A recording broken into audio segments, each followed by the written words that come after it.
Welcome to Chillin' 101. We hope this video helps. You begin by connecting your phone to the Baleno Zeta. Plug a high-quality USB cable into the car's port and your phone. Once done, you'll select Android Auto or Car Play on the 2022 screen so Google Maps can appear. You do this because wired connections provide stable navigation, voice access, and real-time traffic updates. Make sure to accept location and microphone prompts on your phone. Without permissions, Google Maps cannot provide voice directions or traffic rerouting. You now enter your destination directly on the head unit or by voice on your phone. Speak clearly to speed the process. Once the address appears, tap directions and inspect route options.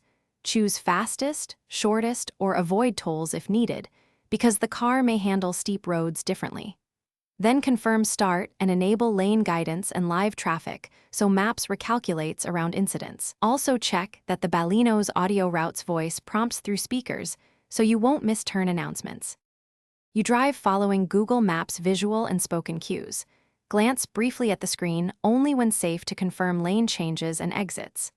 If guidance drops or routes won't update, first toggle mobile data and reconnect the USB or Bluetooth link, because most issues stem from connectivity.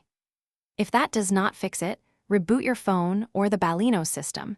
You do this as a last step to clear software glitches. Keep an offline area downloaded for low-signal stretches to avoid being stranded. Thanks for watching. Consider subscribing if we helped you.